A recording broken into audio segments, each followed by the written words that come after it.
Hi, my name is Ronnie Kurtz. Hi, my name is Julia, I'm Leanne Collejo, and this is my story. And this is my story. and I wanted to take a few minutes to tell you a little bit about my Jesus. My entire life, I've always known who God was, thanks to my mom. But because the fact that He wasn't convenient for me, I chose to live my life very, very lukewarm. When I was about 13 years old, a very nervous young man shared Jesus with me. And thanks to him, I got to meet Jesus, and He's changed my life. I grew up in a family that didn't believe in God. And unlike many teenagers, I didn't get my satisfaction through partying or drinking or drugs, but rather I got my satisfaction through violence. I was a very angry teenager, and that kind of vanished right away and left people wondering why. And it gave me an opportunity to really tell people about Jesus, and I sure did.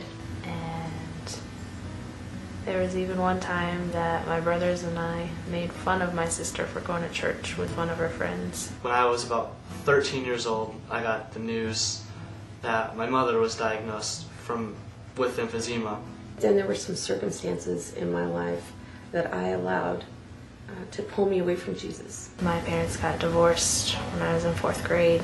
My dad had never been a part of my life before the divorce, and he completely abandoned us afterwards. This pushed me into a very severe case of depression,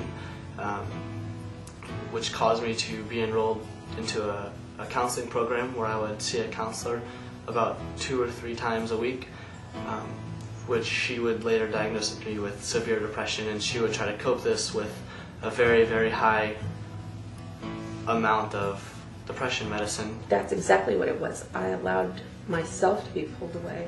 I turned away from him. He did not turn away from me. I never knew what a dad was supposed to be like. I never had the love of a father. And my mom did the best she could for us, and she was always there for me, but I still had to deal with the pain of being abandoned by my dad. 3 weeks later, I got a call from the administrator and the administration staff at my school, and they were informing me and my parents as well with the fact that I was not allowed to be on campus for 3 to 4 weeks because of the fact that they felt that I was too much of a threat to myself and my fellow students that were also attending my school. I think that's important because even though we turn away, Jesus chases after us until we turn back and let Him catch us. And I'm so grateful that He did. Life taught me that love was conditional, and I was afraid to get too close to anybody because I always feared that they'd abandon me too.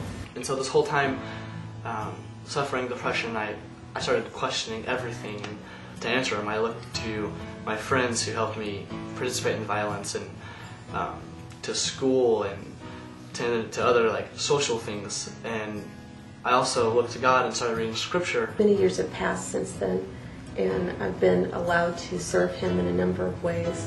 I've had the pleasure of getting to see all 3 of my children saved.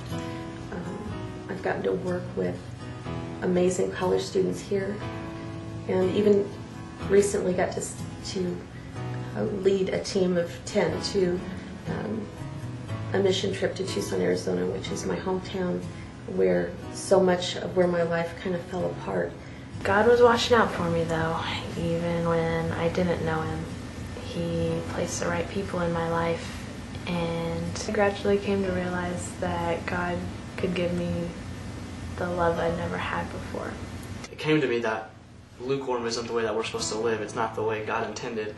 And I realized that Christianity isn't an outfit that I put on every Sunday morning and Wednesday night, and I can forget about the things I've heard when I walk out the door, but rather God has a will that He intended me to take part of. He knows that we need a physical touch, and because of that, He has given me the church family at Calvary to be His arms when I needed someone to hold me, and to be His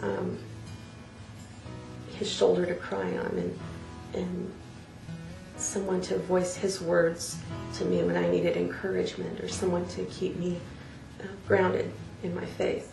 and I'm so grateful to Him for providing that for me.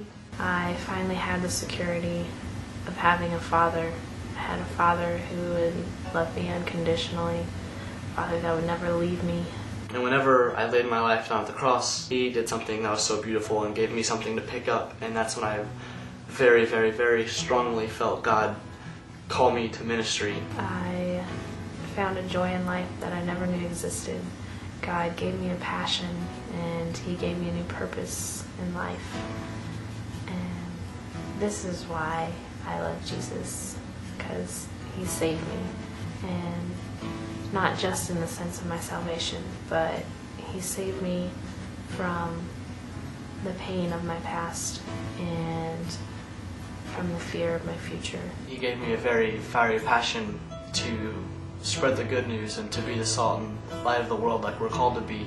For that reason, I have decided to attend a university next year after my senior year in high school and get my degree and major in pastoral ministries and just continue to pray and seek and try to find God's will around me and participate in that and whatever that may be and wherever it may lead me. I'm not without sin. I sin just like anyone else does, but the thing that I have on my side is that I do have the grace of Jesus, and He does love me and accepts me no matter what. I don't have to worry about things anymore because I know that no matter what, God is there with me, and He's never going to leave me.